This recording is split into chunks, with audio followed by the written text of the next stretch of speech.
नमस्कार दोस्तों, मैं बहुत बहुत स्वागत करता हूं आप सभी का एक बार फिर आपके अपने ही यूट्यूब चैनल एवरीडे बैंकिंग में, जहां पे आपको अलग अलग बैंकों के प्रोडक्ट्स और उनकी सर्विसेज के साथ साथ और भी बहुत सारे महत्वपूर्ण फाइनेंशियल इंफॉर्मेशंस दिए जाते हैं।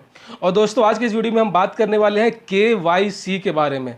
एक ऐसा बैंकिंग टर्म जो कि सबसे ज़्यादा पॉपुलर है और आप में से सभी लोग अपनी लाइफ में एक ना एक बार जो है KYC का नाम जरूर सुने होंगे। और बराबर अगर आप किसी बैंक के खाता धारक हैं तो आपको बैंकों की ओर से जो है कभी ना कभी ये मैसेज जरूर आया होगा कि आपको जो है पर्सनली ब्रांच विजिट करना है, साथ ही साथ आपको अपना KYC अपडेट करवाना होगा।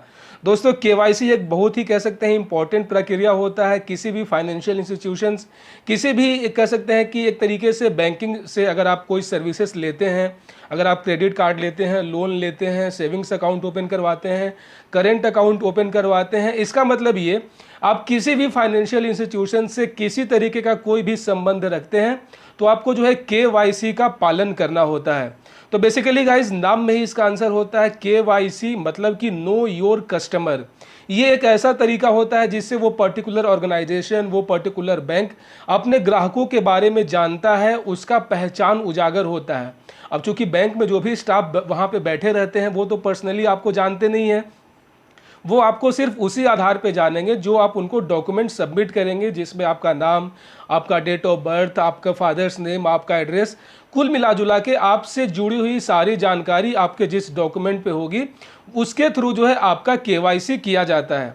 और दोस्तों, किसी भी फाइनेंशियल इंस्टीट्यूशंस के साथ साथ सभी बैंकों को जो रेगुलेट करता है, जो इसकी सर्वोच्च संस्था होती है RBI, मतलब कि रिजर्व बैंक ऑफ इंडिया, जिसको बैंकर ऑफ द बैंक कहा जाता है। जितने भी देश में बैंक्स होते हैं वो सभी जो है RBI से जुड़े हुए होते हैं। बराबर उनको जो भी गाइडलाइन RBI के द्वारा दिया जाता है उसको फॉलो करना पड़ता है। जो भी रूल्स और रेगुलेशंस RBI के द्वारा सेट किया हो जाता है उसको जो है सभी बैंकों को मानना पड़ता है।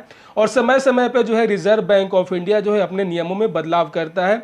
रिजर्व बैंक ऑफ इंडिया कभी भी रिस्क नहीं लेना चाहता है कि कोई भी कस्टमर जो है बैंक के साथ फ्रॉड करे, बैंक के साथ कोई भी लोन लेकर भाग जाए या किसी तरीके से किसी भी बैंक को कोई भी आर्थिक रूप से वो क्षति पहुंचाए। ऐसे में बैंक जो है रिजर्व बैंक ऑफ इंडिया बैंकों को बराबर इस बात की कह सकते हैं इंस्ट्रक्शंस देता रहता है कि आप अपने ग्राहकों से जुड़ी हुई जो जानकारी है उसको रेगुलर अपडेट करते रहें। उदाहरण के तौर पे अगर आपकी उम्र 16 साल है और आपने जो है सेविंग्स अकाउंट अपना एक खुलवा लिया, जो कि माइनर सेविंग्स अकाउंट होता है, जिसमें कुछ रिस्ट्रिक्शंस होते हैं, क्योंकि बिना पैन कार्ड दिए अगर आप अकाउंट ओपन करवाते हैं तो जाहिर सी बात है उस पर आपको मिनिमम फैसिलिटी मिलती है।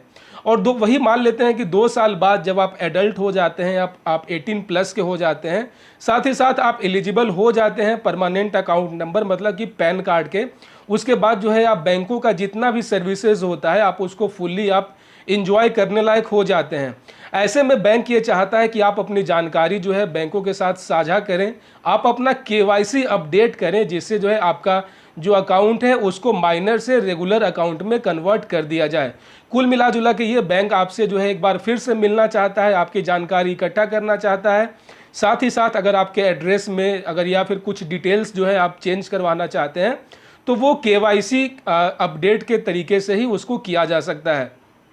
गाइज, यहाँ पे बैंक जो है हमेशा मिनिमम रिस्क लेकर चलना चाहता है ताकि उसको किसी तरीके का कोई भी घाटा ना हो और जो भी वो बैंकिंग फैसिलिटीज़ लोगों को दे रही है उसमें और सुधार हो सके। इसीलिए जो भी जहाँ पे बैंक को लगता है कि उसके कस्टमर की जानकारी और जुटाने की आवश्यकता है, वहाँ पे जो है अपने कस्टमर्स को KYC या फिर KYC अपडेट करने के लिए कॉल करता है। एक मैं और उदाहरण देता हूं ताकि आप इसको अच्छे से समझ पाएंगे। मान लेते हैं किसी की उम्र जो है 90 ईयर्स है, 90 साल का कोई खाता धारक है और उसके 10 साल बीत जाने के बाद बैंक को इस बात का डाउट होगा कि क्या ये व्यक्ति जीवित है या फिर कहीं इसकी मृत्यु तो नहीं हो गई, आखिर इसका खाता है वो कौन संचालित कर रहा है, या फिर इसके खाते में जो पैसे हुए हैं जमा हैं उसके ऊपर जो ट्रांजैक्शंस है वो कौन कर रहा है। अब चूंकि 100 प्लस एज का कोई बहुत ही कम लोग ही जीते हैं अपने देश में, ऐसे में जो बैंक है वो उस अकाउंट को, वो उस कस्टमर को हाई रिस्क में जो है वो काउंट करेगा और उसको एक बार फिर से कॉल करेगा, उसके साथ कम्युनिकेट करेगा कि आप एक बार फिर से बैंक आएँ और अपना जो है लेटेस्ट KYC अपडेट करवाएं ताकि हम ये श्योर हो पाएँ कि ये कस्टमर अभी जीवित है या मृत हो चुका है। क्योंकि बहुत सारे केसेज में ऐसे होते हैं कि कस्टमर की मृत्यु हो जाती है और उनके पैसे जो है बैंक में पड़े होते हैं। ऐसे में जब बैंकों को इस बात की जानकारी होगी कि ये व्यक्ति तो मर चुका है, तो जो है उसमें जो नॉमिनी जो उसने मेंशन किया होगा अपने खाते में, अब वो उस नॉमिनी को कॉल करके बताएगा कि आपके जो इस नॉमिनी के हकदार हैं और ये पैसे जो हैं ये आपके हैं, आप इसको विड्रॉ कर सकते हैं। कुल मिला जुला के वो एक प्रॉपर रूप से अपना एक रिकॉर्ड मेंटेन करने की प्रक्रिया को ही KYC बोलते हैं, जिसमें नो योर कस्टमर जिसका फुल फॉर्म है, ताकि बैंक आपको और अच्छे तरीके से बेहतर ढंग से समझ पाए। और इसीलिए जहां पे उसे रिस्क लगता है, जहां पे थोड़ा सा भी डाउट होता है या फिर आपके डॉक्यूमेंट्स में कहीं कुछ अपडेशन की ज़रूरत होती है, वहां पे जो है आपको KYC अपडेट करने के लिए कहा जाता है, जो कि एक रूटीन चेकअप होता है, जो कि एक रूटीन कार्यप्रणाली होता है बैंकों का।